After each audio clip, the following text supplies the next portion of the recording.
Bismillah walhamdulillah wassalatu wassalamu ala rasulillah wa ala alihi wa sahbihi wa man wala.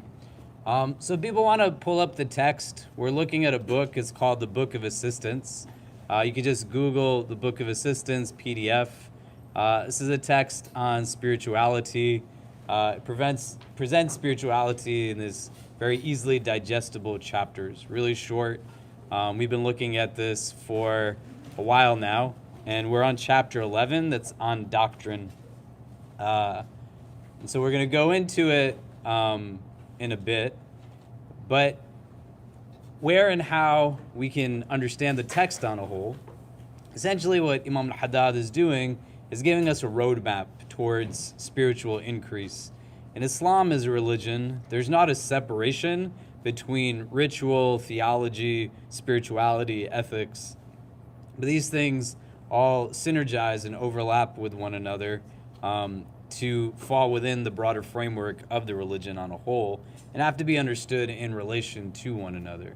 And if we were to give a baseline definition to spirituality, essentially it's the means through which we can ascertain meaning from the environment around us, right?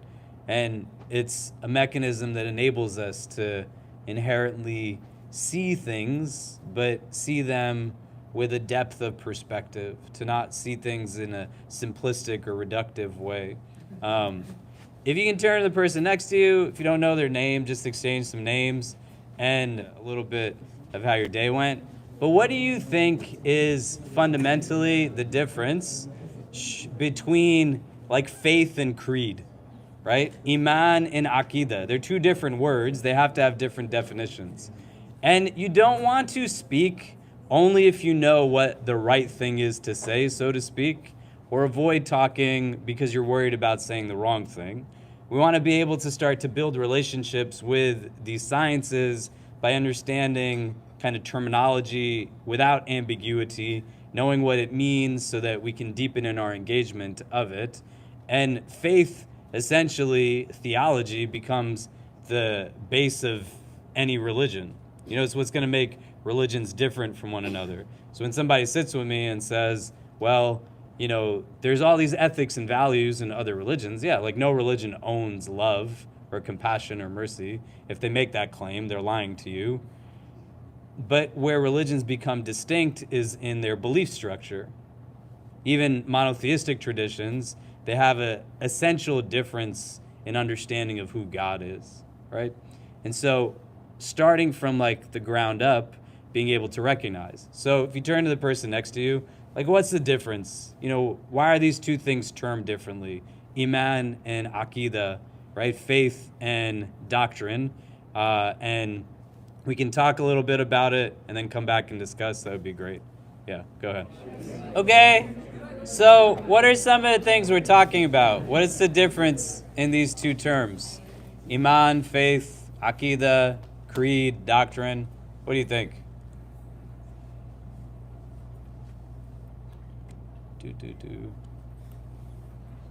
Yeah. The way I understood it is that faith, like Aqidah is more of the rules that you follow, or like what constitutes the sort of skeleton of the religion, and then faith is kind of internal feeling, or like a belief. So they go hand in hand, but like one is more like spirituality, and the other one's like the rules that some guidance you follow. Okay. What else? What else do we talk about? Yeah. I just thought like the supposed to be man and like how you look at them. Most of them are things that we have to like believe on in faith. Like we have to faith in that Allah. We have to faith and believe that in the angels and the unseen. Those are things that we take on faith, but that faith that are like that's the way we practice matters of practicing the religion as opposed to belief. Okay. Other thoughts? Yeah.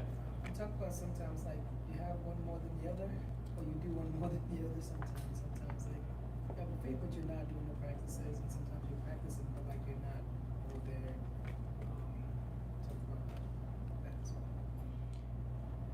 So let's put that here for a second. Why do you think this term develops a little bit later, Aqidah?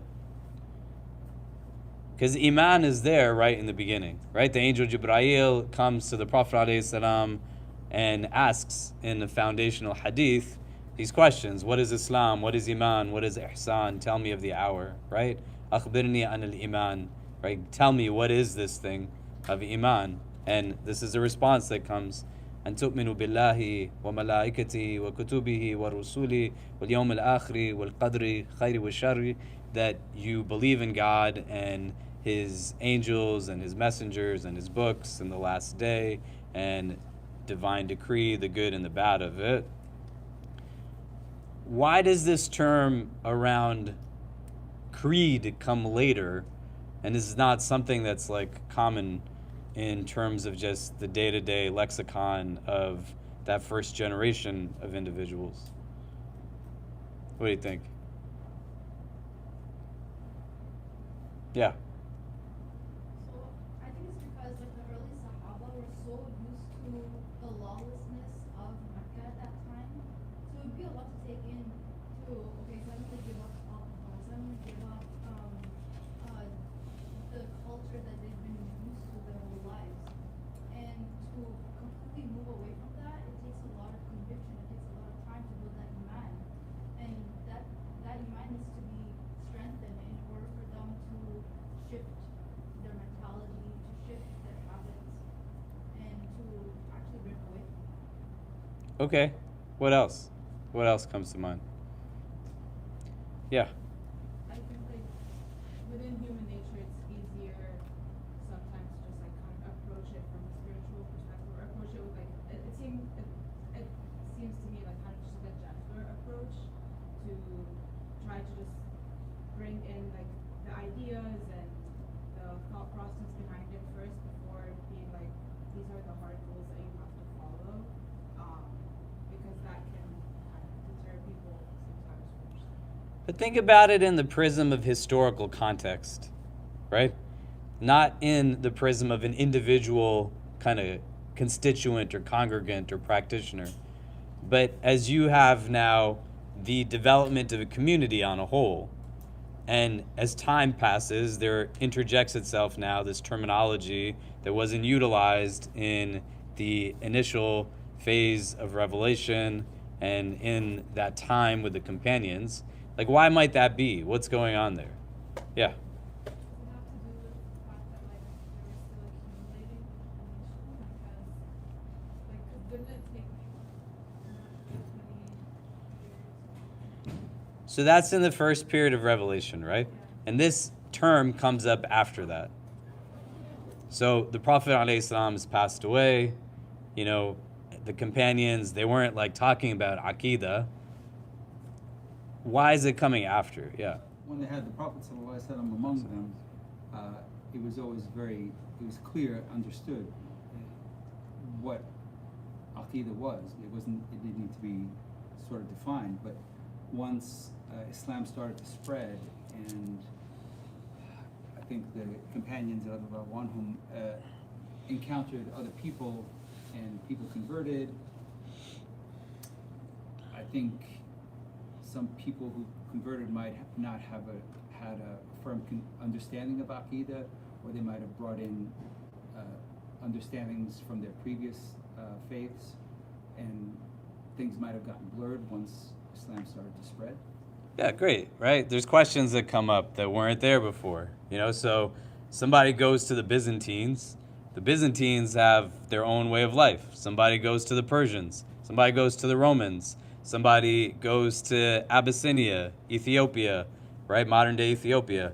They're interacting now with different demographics that are going to bring up questions that weren't necessarily asked in that 23-year period of revelation. And individuals have to be able to talk about it, but also have to be able to talk about it in a mode that things become codified. That's where Aqidah systems come in, that they're giving you a codified creed, right? Because the individual practitioner needs to be able to answer a question. It still happens today. I sat down with at least 3 people in the last week and a half who they're looking into Islam, and they're coming from a either Protestant or Catholic background where Jesus as a figure is very central to their identity. And the notion of being able to understand who Jesus is vis-a-vis an Islamic framework, but also then being able to reconcile, well, what is a prophet actually in Islam? Am I turning my back on Jesus as an individual if I embrace Muhammad alayhi salam as an individual? You know, these are things that come up for people. But you think about it now on a mass level, where communities are interacting with communities. And you think about it within historical context. Because Aqidah issues, faith issues, are not only attached to actions that manifest themselves, but can also be attached to that, right? So it's not just, hey, I'm a Muslim person, and this guy in Rome is asking me that, well, the Quran speaks about Jesus, the son of Mary, peace be upon both of them, in this way, and it sounds a little similar to what we claim in biblical narrative is a depiction of Christ as a representative of the speech of God. What does that mean? But also, when you get to places now where, for example, historically, you have things like the Battle of Siffin or the Battle of Jamal, and on both sides of this battle, they're Muslim people. And somebody's going to ask the question, like, how do we understand theologically somebody who could actually kill the grandson of the Prophet of God at Karbala? Are we in a place where we can comment on their faith? And so there's a lot that goes on in the terms of historical context. The same way that one gets to a place of, hey, how do I pray on an airplane? How would they answer that question when there was no airplanes? Do you get what I mean? It doesn't mean you don't pray on an airplane, but somebody has to be able to still answer that question, right? A lot of us have flown on airplanes. I go on an airplane almost like once a week sometimes, right? I gotta know, how do I pray on an airplane? And just as those legalistic questions are being asked, so too now these theological questions, as they come into interaction with other philosophies, other paradigms, other religious, spiritual communities, they're coming up. And the fundamental idea is that there now has to be something that's codified, that says this is who God is in Islam.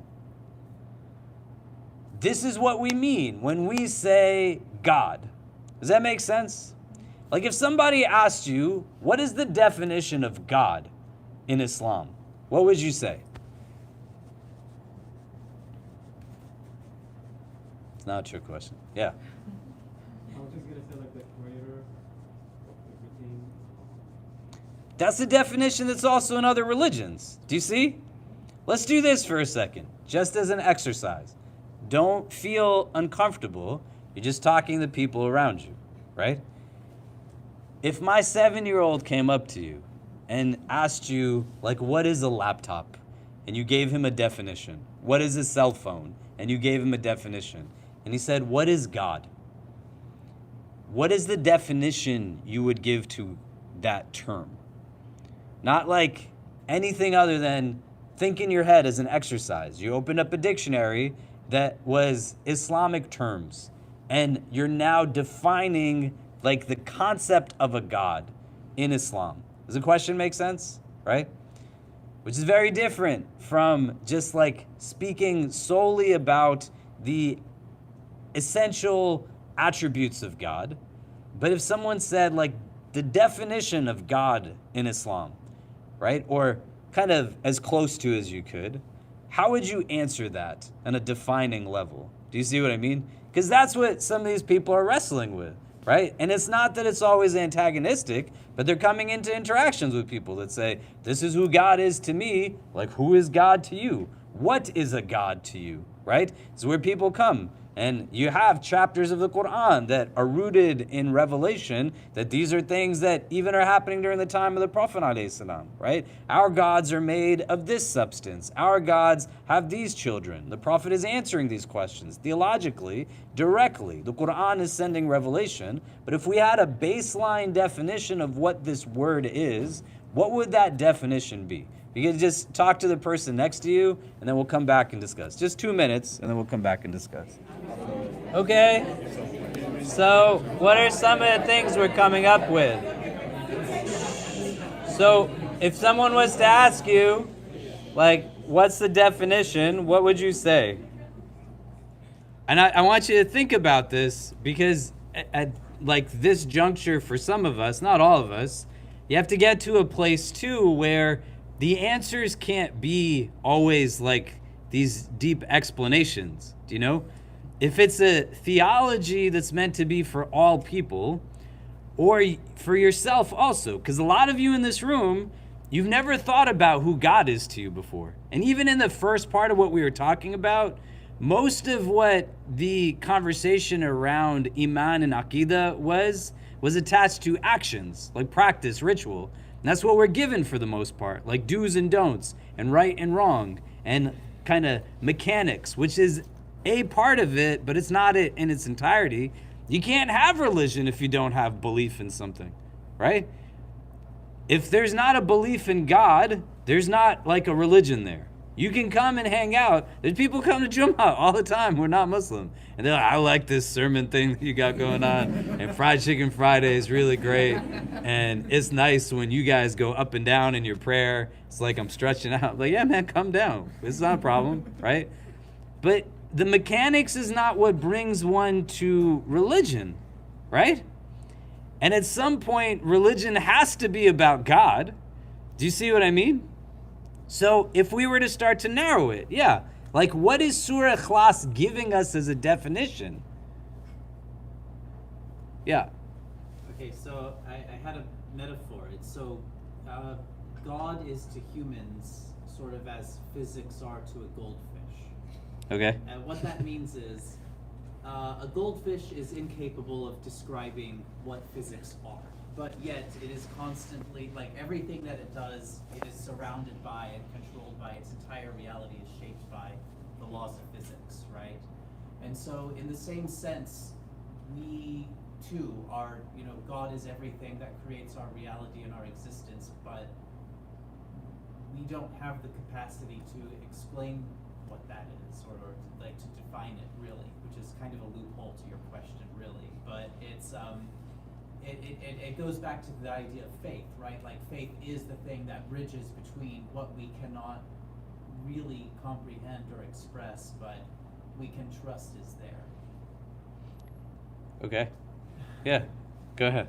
I really like that metaphor. The answer I gave is God is the source of everything. And you can take that at face value, but if you want to dig into it, you can also take everything to mean not only all of creation, but reason itself, right? Rationale.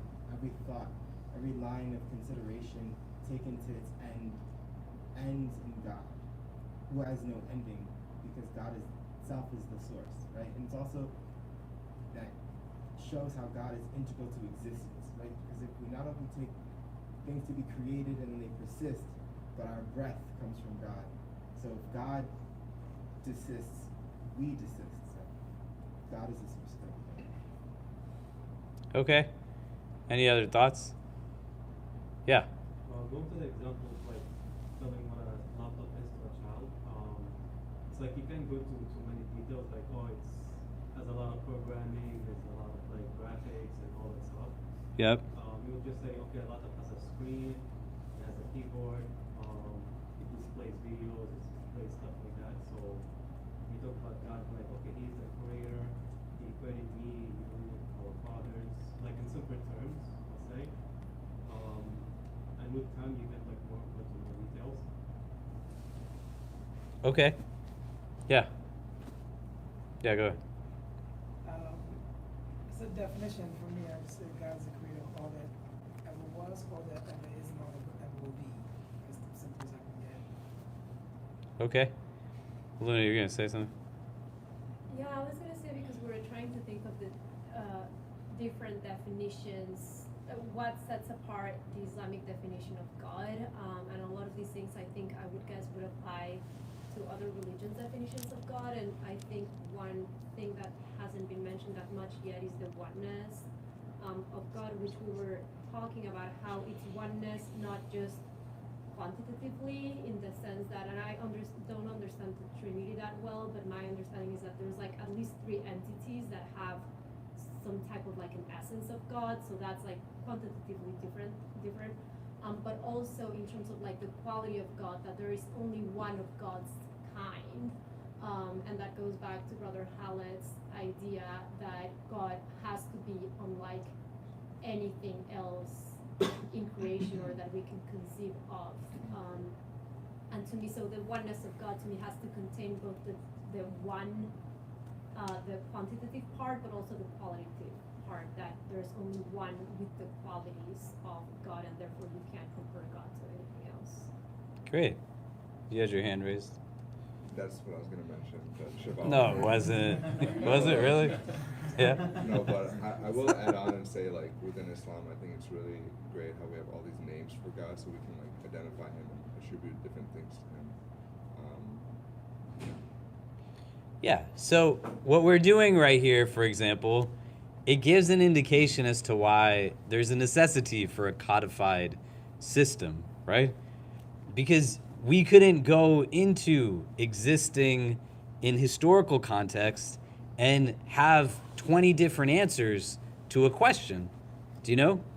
And a big part of this, which is not a problem, as to why we land in this place and why religion sometimes also doesn't feel so empowering, right? Why it's easy to pray with your body but not with your heart is because a lot of us in this room have actually never studied theology before. We've never studied doctrine before. Do you know? And if I was to ask you, you don't have to tell me if you have or not, right? But if you've ever like done a deep dive that doesn't require years of prolonged traditional study, but this is the entry point into religion, one that allowed for there to be some kind of systematic or structural approach to just understanding principles of theology and faith, right? And it's really easy to understand it. This is the relationship between understanding faith and doctrine.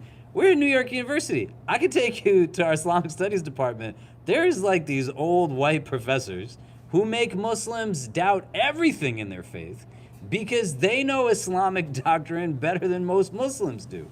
Just because they know the doctrine doesn't mean they believe in it. Do you get what I'm saying? So the bridge between what is doctrinal and what is not just kind of academic is this thing of iman. What are some of the essential things that makes God different conceptually in Islam, right? This idea of God's uniqueness, His oneness, right? Laysa kamithlihi shay. There's not anything that's like a likeness to God. The fundamental idea is that everything in creation is abd, and God uniquely is ghani. So if we had a baseline definition, Allah, God, is self-sufficient. And everything is in reliance upon that self-sufficient God. Embedded within it is an opportunity to now be able to understand that God is other than His creation, because everything else is other than God in this. Do you see what I'm saying? And we start to build upon it. We start to engage it. Let's look at this text really quickly. The Book of Assistance. We're on chapter 11 on doctrine. You must correct and protect your beliefs. Just paragraph 1. Can somebody read it for us? Yeah, go ahead. You must correct and protect your beliefs and conform to the pattern of the party of salvation. Who are those known from among the other Islamic factions as the people of the Sunnah and Jamaat? They are those who firmly adhere to the way of the Messenger of God. May blessings and peace be upon him and of his companions.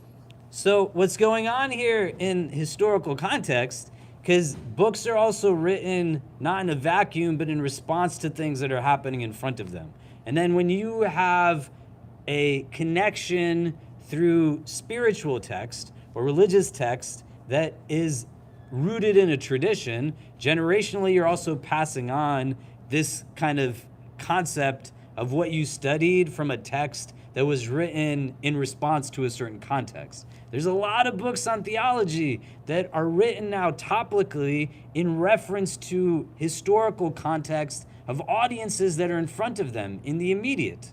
There's books of theology that are written that have to be able to respond to things that come up contemporarily, right? For us, for example, we have to be able to answer theologically, why does a pandemic exist? And not to just root it in kind of baseline conversations around theodicy and the idea of suffering and these kinds of things, but in New York City, it was crazy in the first part of this. Our own Islamic Center community, some of you also had loved ones pass away. We got in the first few weeks 100 people who had either passed directly or had loved ones pass, and we stopped counting. When somebody's sitting there and they're wrestling with this concept theologically, why would God allow for this to happen? When you look at experience of marginalized demographics, why would Dr. Sherman Jackson, who's a great Muslim intellectual, have to write a book that's called Islam and the Problem of Black Suffering? Because this is an important thing to be able to answer. The realities of slavery, the realities of Jim Crow, the realities of a prison industrial complex, again and again and again. There has to be a robust mode of a theology that claims this kind of relevance that isn't just rooted in senses of culture or Islam, how does it fit in with practices that exist socially, but when things come up contemporarily, there has to be a mode of engagement rooted in what is actually in the text that explains this on a theological level. So you have a lot of books of theology that are dealing with this. And they're written both proactively, but quite often reactively. Because in the Muslim community and Muslim experience, you had all kinds of things that came up for people as they were trying to flesh this out for themselves. There was groups of people who said that there is no predestination in Islam. Everything is just off of human agency. This created like problematic elements when people were trying to understand theologically, how could there be an omnipotent God that played no role in how humanity chose their choices? There were individuals who had like purely rational arguments only. And that yielded now challenges as well. And there were those who had understandings that were very much at the other end of the spectrum, that said there's no place for anything speculative within this prism of theology. What exists within normative Sunni theology becomes like three schools of theological thought. And Sheikh Fayaz, who's on our staff, could give you much deeper insight into how this develops within Shi'i thought. That's not my expertise at all. But in being able to understand this development, you get three major schools of thought. One that's called the Ash'ari school, the second that's called the Maturidi school, and the founders of these two schools, Abu al-Hasan al-Ash'ari and al-Mansur al-Maturidi, they're contemporaries. They live around the same time. And then a third school that's called the Athari school, that within kind of modernities, kind of understanding present day, this becomes adopted by what we know as more so like a Salafi kind of theology, the Athari creed. The Maturidi and Ash'ari creeds give opportunity to rational interjection in the development of theological principles. The Athari creed says that's not something that we do. There's no room for anything speculative. The three creedal systems, as they codify themselves, they live in a sense of harmony, where if you were to actually look at texts across these three schools, they pretty much are in understanding on most issues across the board. There's some differences. It's the same concept, the way when you have distinct legal schools within Sunni Islam, Hanafi, Hanbali, Maliki, Shafi, They make up a broader prism of a legislative understanding that is in kind of cohesion with one another, right? Not at odds with one another. That doesn't mean that things didn't get messy at certain times. If you don't know your history, you got to read it, because it's really crazy the way that you have in certain dynastic, in certain caliphates, institutionalized theological principles. That if you did not adhere to those things, it became a mechanism through which governmental apparatus was now literally like imprisoning, arresting, torturing, killing people. And there's challenges, problems that exist here. Where and how we want to be able to understand it in light of this text, Imam Al-Haddad is saying, you got to know what your actual belief system is. And you have to be able to understand it within a place that isn't about necessarily negating somebody else's belief system, but being able to understand within the historical context of the development of this, as there's all kinds of questions that are coming into play, and people are seeking to understand the answers to these questions, there's still a need to recognize that there's going to be some things that are just way off base at the end of all of this. And some of these things will hit a little closer to home, right? Because some people would say, for example, how do you deal with the faith of somebody who openly is disobedient to what Allah asks them to do? Do I have the authority to make a claim on somebody else's faith? What if somebody is in a place where they are very much so abandoning fundamental actions, right? Because there's hadith that say things like bain al-mar'i wa kufri tarku salah, between an individual and kufr, disbelief, is the abandonment of prayer. And so the practice of it is ritualistic, but the abandonment of the ritual now brings up a theological question. Do you get what I'm saying? And so for ourselves to think about this in an empowering way, like a very robust way. There's a text that within Sunni doctrine becomes like a baseline text that many different schools will look at, and it's called the Creed of Imam Tahawi, rahimahullah. There's a really great translation that Sheikh Hamza Yusuf did some years ago. If people want to Google this right now, just the Creed of Imam Tahawi PDF, you can Google Sheikh Hamza's book name with it too, and pull it up so you can get a feel for, like, what does this kind of text actually say?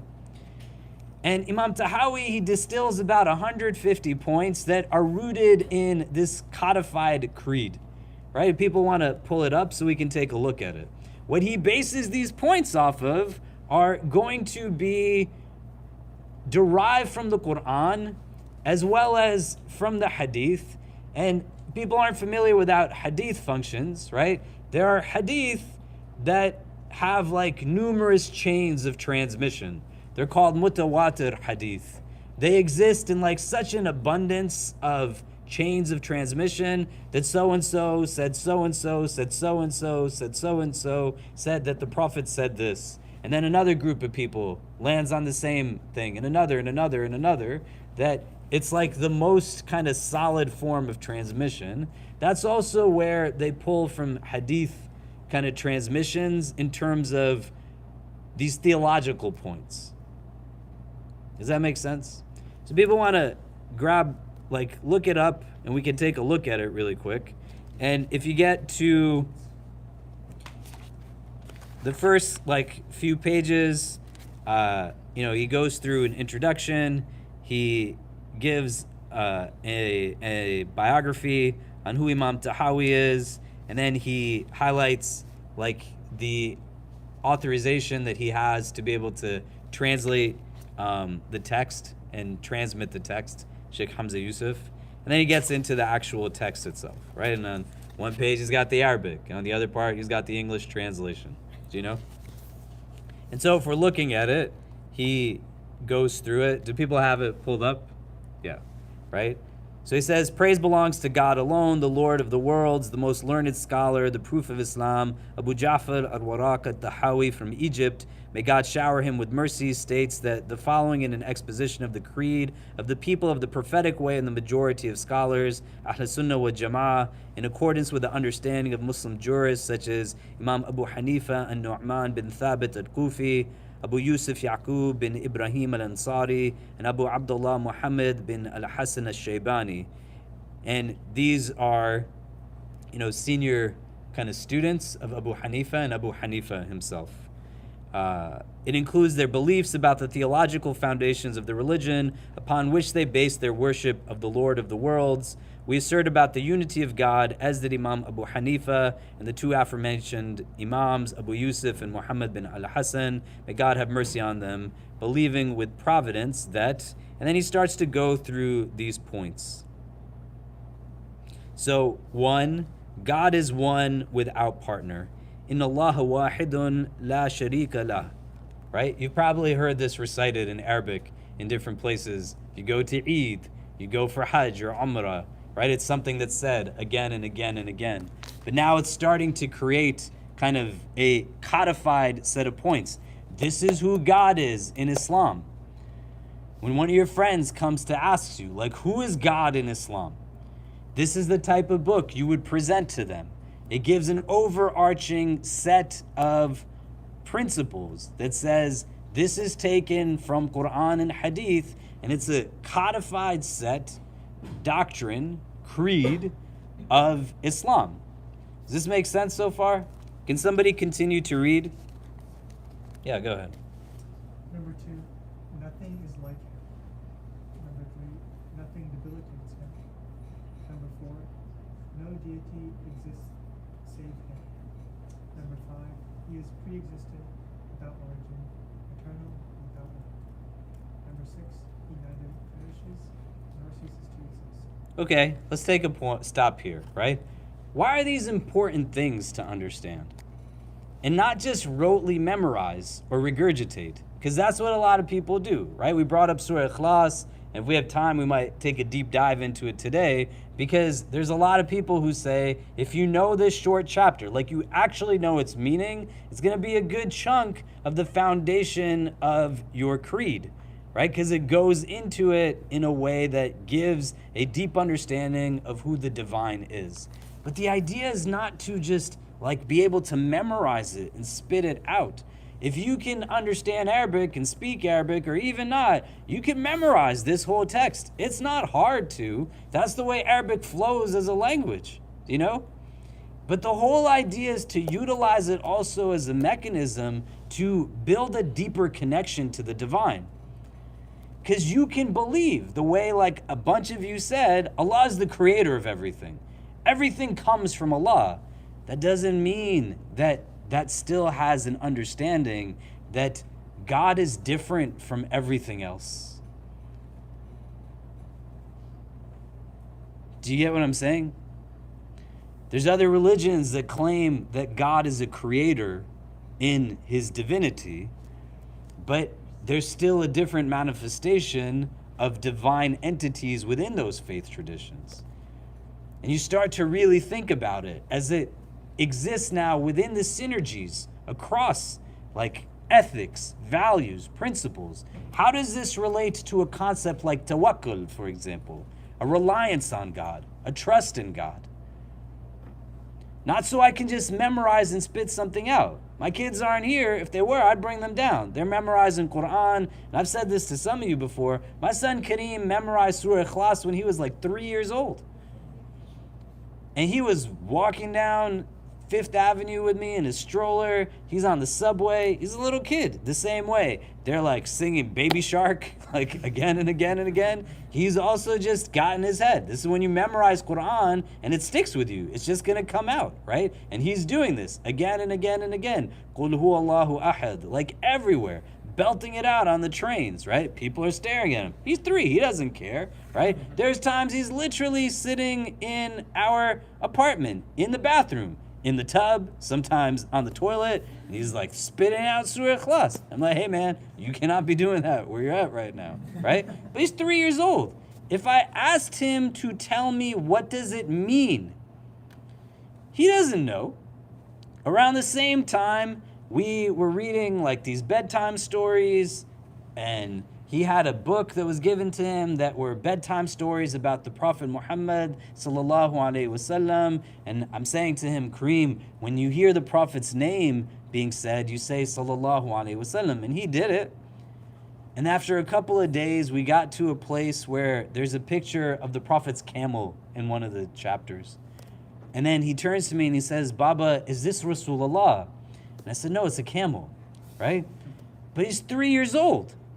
His 3-year-old capacity is going to function the way a 3-year-old's capacity is meant to function. When I am now 20, 30, 40, 50, my Sunday school knowledge of Islam is not going to cut it if I want to build a deeper connection to things that render contentment. Why do you want to believe in a God that is defined in this way? Pre-existent, without origin, eternal, without end, neither perishes nor ceases to exist. Your God never sleeps. At any point in the day, when you want to make dua, that God is ever wakeful, always aware, knowing of everything. When do you sit and ponder and reflect upon this God? When you're trying to figure out, why should I not be smoking this or drinking this? Why should I be giving up my sleep at this time of the day? Why should I be in avoidance of this or in a place where I'm observant of this? Everything comes back to God. And when we say it's not a sociological identity variable, Islam, you cannot inherit Islam as a religion in that way. It's a discursive theology. You have to be able to explain why you believe what you believe in. Does it mean everybody has to have a detailed understanding of it? No, you do not have to have a detailed understanding of it. You can have a very cursory understanding of theological principles in Islam, and you're still Muslim. But if you have the capacity, right? Most of us in this room, we have gone through some system of pedagogical learning in institutions of higher education. You have been taught how to learn. You have been taught how to study. You have gone through it in pursuit of various disciplines across the board. Why would you not apply it to the thing that claims when you engage it, it actually is going to render inward balance? That's what brings appeasement and contentment to the heart. This is why this is a chapter in a spiritual text. It's not so you're just memorizing and spitting things out, but it has an impact back on your heart and how you see things in certain ways. Do you get what I'm saying? Does that make sense? Okay, what I'd like you to do is turn to the person next to you, and for 2 minutes, what are you taking away so far? Right? Just discuss it, and then we'll come back and talk about it. Go ahead. Okay, so what are some of the things we're taking away thus far? What are we talking about? Who wants to start?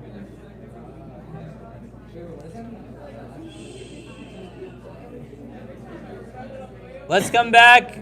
So what are we discussing? What are you taking away thus far?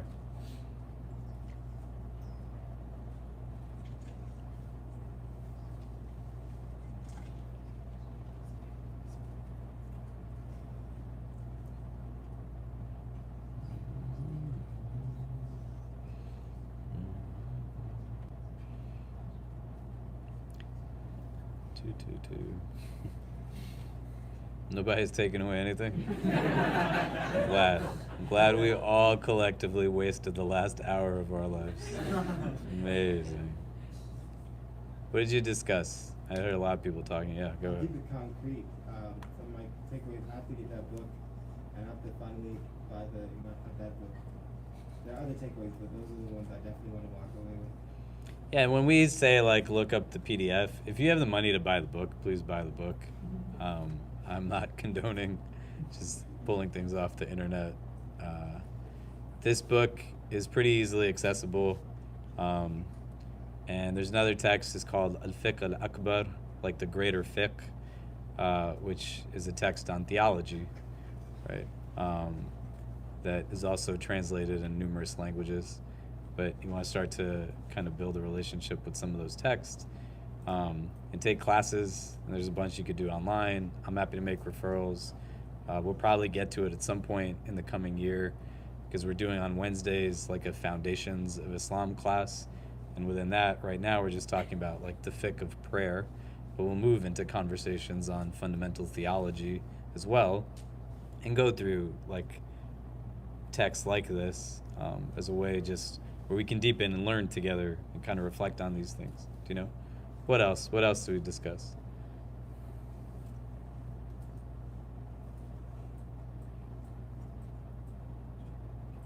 What are you taking away so far?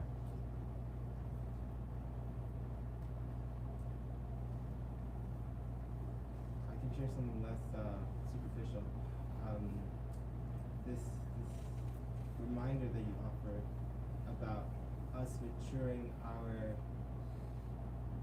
understanding of faith and religion and God is something that you've shared on many occasions, and I appreciate the reminder. This time when you shared it, I think what it did for me is it repainted the notion of Islamic scholarship. And I was just explaining to my group, these guys are dope, by the way. That was just a very wonderful share. Do you know everyone's name? Yeah, Danish, Zach, 13. Nice. But it was just more efficient to say these guys. These wonderful young men named Danish, Zach, and 13. Do you guys know his name? There you go. Okay, where was I? So it repainted this understanding of Islamic scholarship for me, because I think at one time I saw Islamic scholarship as something relegated to saints or people who were of a certain spiritual caliber and who had the means to dedicate their lives to this study. And hearing you talk about this now, I think it's edging me closer to this understanding of, no, this is not something that we should do. It's something that like we have to do, and not because it's cool and awesome and because people will think it's nice and will feel smart, but because it's the thing we're all trying to search for. Like we're all trying to excel at these different things, whether it be our profession, our relationships, trying to scratch this itch in our souls. But like this is the scratcher, like this is the tool to scratch the thing. So we all need to be doing this, and maybe there's like a few of us who are gifted in this capacity, who will become scholars, but it should be a part of all of our lives, because it's quite literally, it's like water, you know? I don't know if that analogy makes sense. Yeah, and this is the category of legality of this pursuit of knowledge. It's a fard ayn. It's an individual obligation to know foundational theology in Islam. Right, there's 4 buckets of foundational knowledge, individual knowledge, what's called fard ayn, like just ritual practice. You have to know how to pray your prayer, right? You can't pray my fajr for me. I can't pray your fajr for you. So you got to know those things. There's foundational understanding of where you're at in your like phase of life. What does Sharia say about it? You know, so if I own a restaurant, what does Sharia say about this? What does Islam say about this? Right? You're a lawyer, you're an engineer, you're an artist, you're an academic. You don't have to know the things that are not applicable to you. In this word that's key is have to know, right? It's not like one of those things where like somebody random is applying impermissibility to something that's permissible or obligation to something that is not obligatory. But if you're a doctor, you gotta know, what does Islam say about being a doctor, right? I'm not a doctor. I don't have to know that. But I have to know, what does Islam say about being a father? Because I've chosen to have children. What does Islam say about being a husband? What does Islam say about being a community leader, an imam, whatever these things might be that are applicable to me? It becomes incumbent upon me to know these things, because that's a bucket of individual obligation, right? Make sense so far? A third is a foundational understanding of how to take care of your heart, right? Your inner self. This is like an individual obligation. Like you have to know a baseline understanding of how to purify your heart, right? Take care of your inner self. And then the fourth, it's not in sequential order, but you need to have like a foundational understanding of theology, right? How can you be Muslim and it not have some element of theology to it? Do you get what I mean? And it really messes up a lot of people. Do you know? I was sitting down with a couple. One is a convert, one is born into Islam. They're married. They're really doing well for themselves, mashallah. But they hit a point of disruption in their relationship before they were married because the guy who converted to Islam asked the girl who was born into Islam, "Who is God to you?" And she didn't have anything to say. And they're sitting in my office, and he wasn't angry or upset, but he was like, how could you be Muslim your whole life and you don't have an answer to this question? And she, now feeling a little bit more comfortable, made herself vulnerable and said, nobody's ever asked me this question before. I've never felt like I'm allowed to have an answer to this.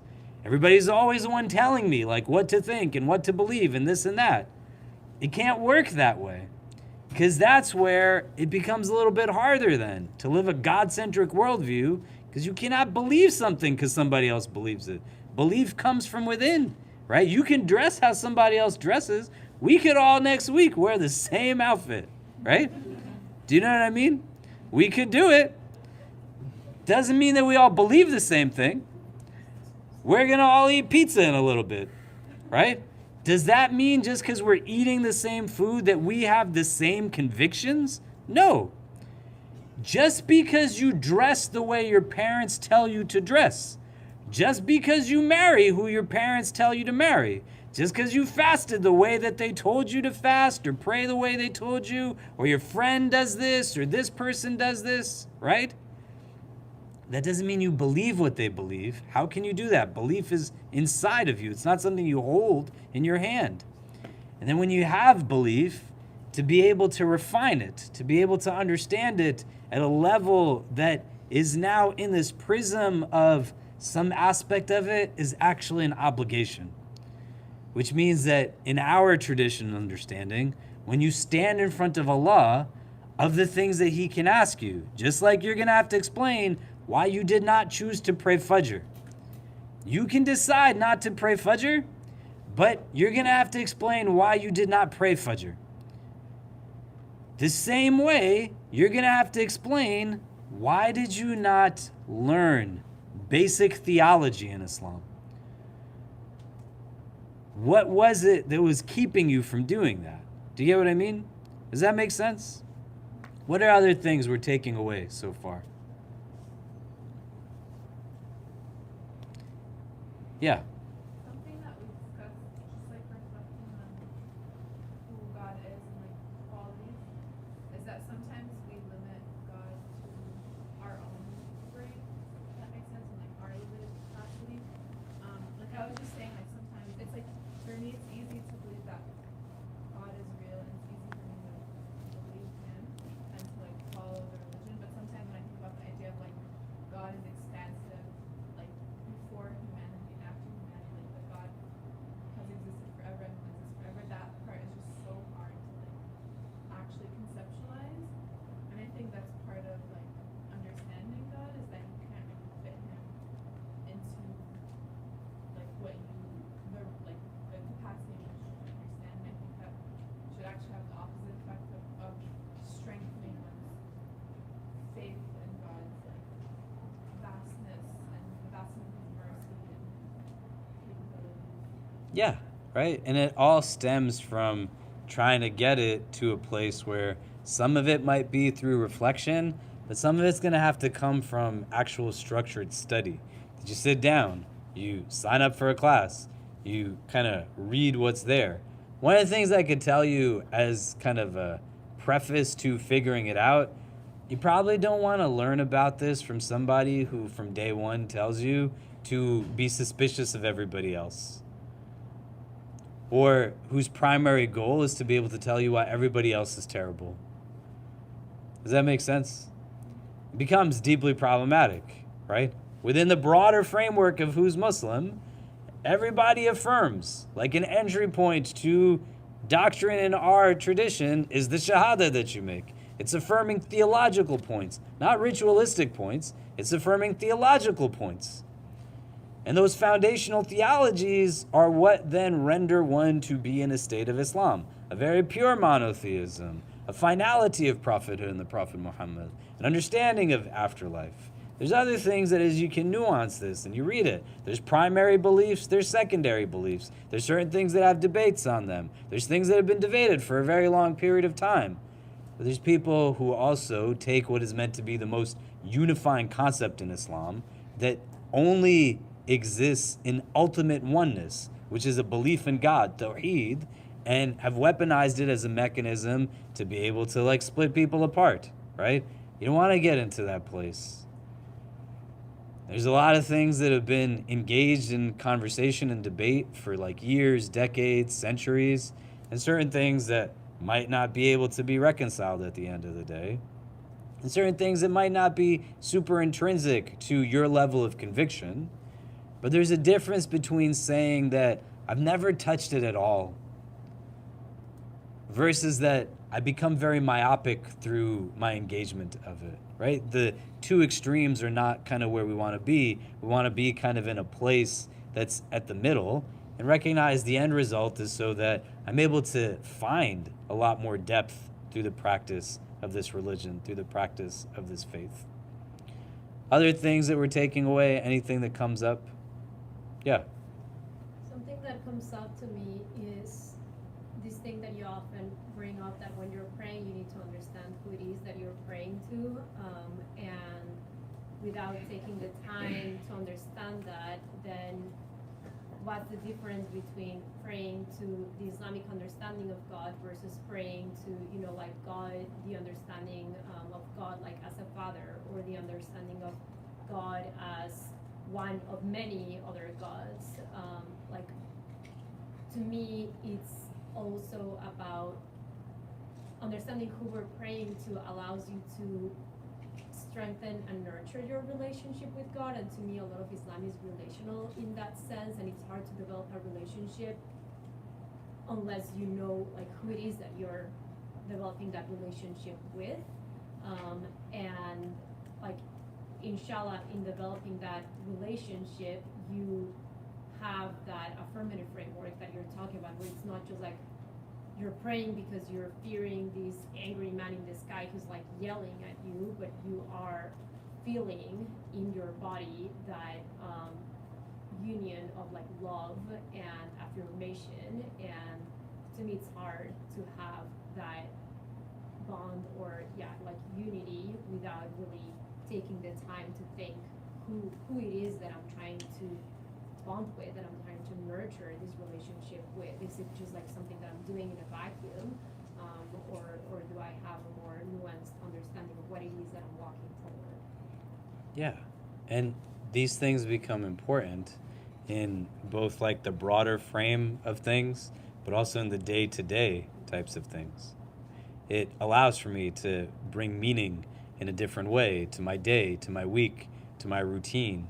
What is it that I'm in pursuit of at the end of the day? What are my actual ideals, my beliefs, my convictions? And recognizing it not through a prism of just, I think, I want, I feel. If you don't read the Quran every day, or you read the Quran every day, it still doesn't mean that it's going to bring you to think about the things that you don't think about. To be able to start to nuance that relationship, to recognize it as an opportunity to find more depth, to be able to find resonance in this way, and to then recognize that, like, you know what? This is helping me to understand that I don't have to be perfect in order to be Muslim. I'm in a place where I can actually recognize my role in all of this is just being able to do what I do, right? And that's totally fine. But there's still got to be an end result and an end conclusion. Some other things that you can take away from this as you start to learn the theology is, one, you're going to wonder, why do people not like Muslims if this is what we believe? If this is what our theology is, why do people have an issue with this? I have gone to like churches and synagogues and temples. Sorry, hold on one second. I think pizza is here. Hello? Hello? Hello? Yeah. Okay, thank you. Can a few of you go down and get the pizza? I don't think we need 7 of you to go down and get the pizza. Like 2 or 3 of you go, it's fine. Thanks. I'm glad everyone wants to run out of the room as soon as possible. When you start to think about this, right? When I go to churches, temples, synagogues, I'm the first Muslim a lot of people meet in some of these spaces, right? Sat in local communities, done things with like the Pope and the Dalai Lama and whoever else. But in many of these spaces, people will ask at the end of the conversation, we didn't know you believe in what you believe in. And I'll say to them, what you're really wanting to ask me is, why don't we like you so much? And I'll say your challenges with me have nothing to do with anything theological, because we might disagree on the essence of who God is, but we can still relate on the idea that we have a conceptualization of God, right? You can get that I believe in God, just like you can understand holidays and prayers and all of these kinds of things. It's not hard to connect at that level. And then I'll say why you don't like me has nothing to do with anything theological. It has everything to do with elements of like race and class. That's what it's all rooted in. To be able to give a deep understanding that contemporarily this persecution is rooted in anti-blackness. But if you're in a place where you don't know what you believe, others are going to get in your head and they're going to tell you what your beliefs are, contrary to what the actual text says the belief is. 2, you'll either start to be self-deprecating or self-loathing, or get to a place where religion isn't about subservience to God, but you start to make God subservient to you. And 3, you'll get to a place where the internalization of some of the bigotry can create now a self-loathing that you actually start to think, maybe it does have something to do with religion. It has nothing to do with religion. The people in your office that you're afraid to ask to let you pray, it has nothing to do with religion. It has everything to do with whiteness and supremacy. When you're trying to figure out, like, should I schedule this meeting or go to Jummah? What's halting you or what can compel you can be like a robust theology. You can understand why you're doing it and it can move you forward. But what's keeping you is not necessarily also the absence of theology, but the presence of structural racisms and bigotry.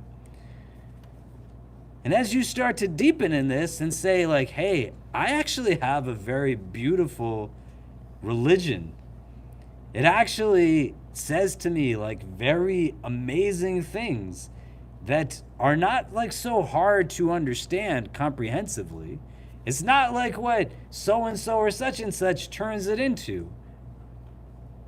That makes it like very rigidly dogmatic and do's and don'ts and black and white. That's what it is. But you can only give to somebody what you possess in the first place. Somebody walks in here right now, right? On Friday, somebody's coming to take their shahada. His name is Eduardo. May Allah grant him ease in his experience with our religion. Eduardo comes and sits down with you and says, who is God to you? What are you going to say to Eduardo? If Eduardo asks you, why do you not tell your boss you need to pray your prayers? If Eduardo says, like, why are you in this place that you're making these decisions? It's not going to be easy to answer his questions if you haven't thought about it yourself.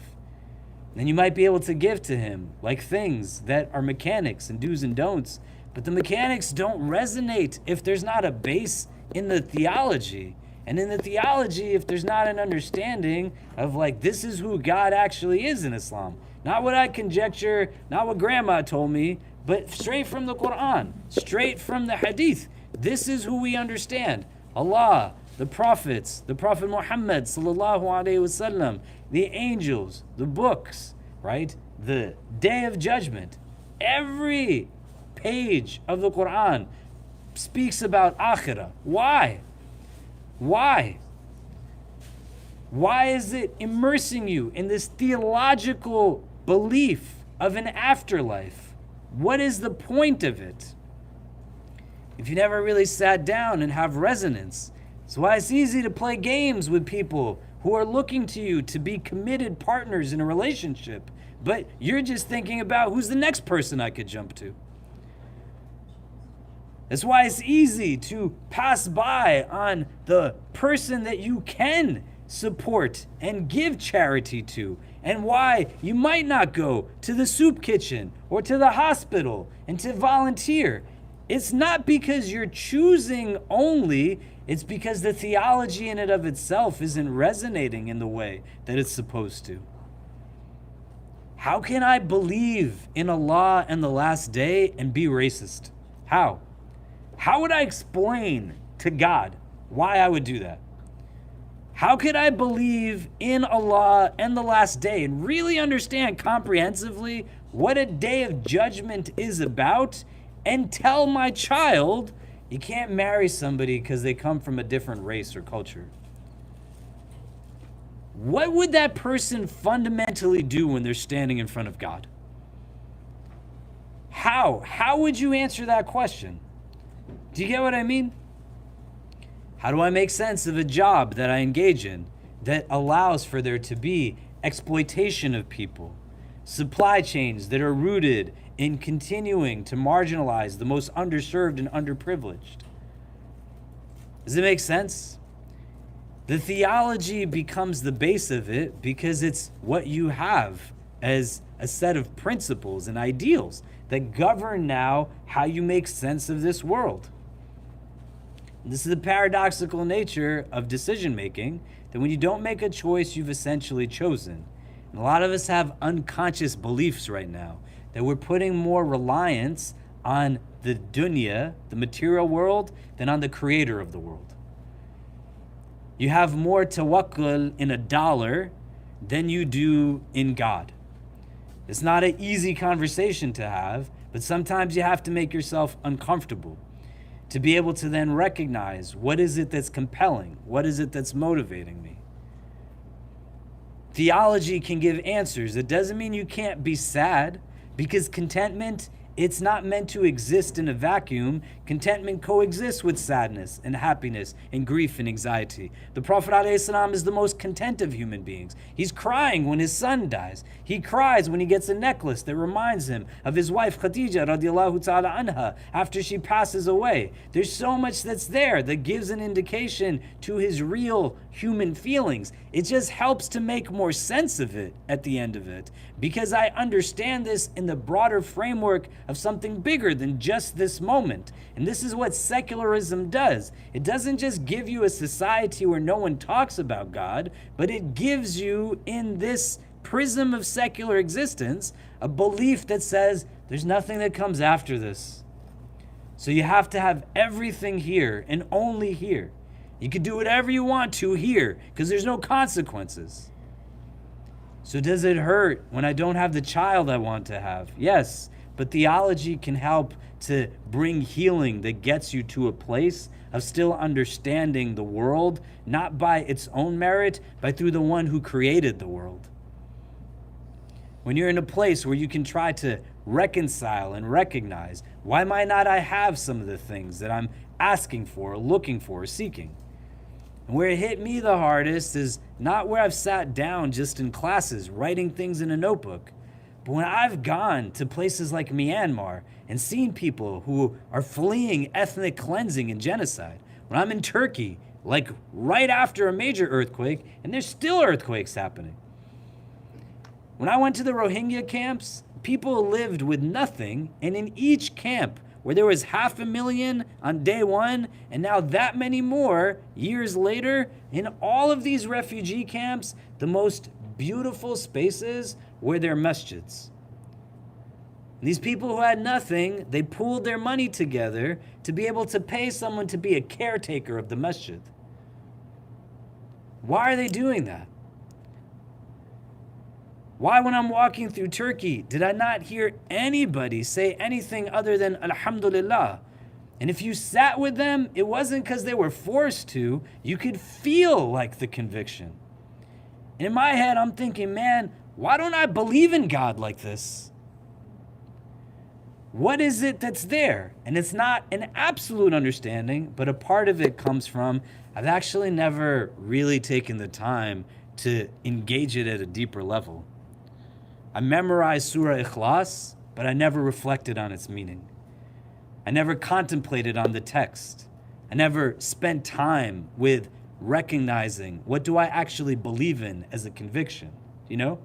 If you can get this book, it's a good book to have. It's good English, just read it. You don't have to teach yourself it, right? You can take classes, shoot me a message. I'll send you some things you could take for free online. I can send you things on YouTube where there's like literally people who record everything, right? And there's hours and hours where they've already gone through the text and you can just go through it point by point so that you're hearing. And why do you want to do this, right? So you can expand on your ideas. This is the beauty of having books and having texts, whether they're theological, spiritual, whether they're about civic engagement, sociology, like any topics. Why you want to get a library card? You go and read books of people who have already thought about things. You don't have to start from scratch. You take their ideas, you take their perspectives, and you start to think about them themselves so you can mold for yourself insights on things. Do you get what I mean? So this was one, the Creed of Imam At-Tahawi, and Sheikh Hamza translated this, I don't know when he translated it. Let's see.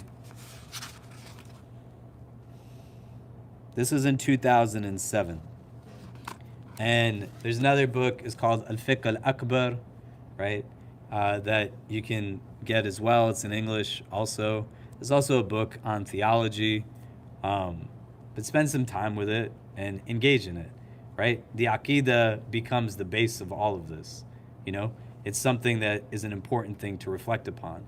And these texts are things that present it in a very simple way, a very easy way to discern meaning from. So let's take a pause here.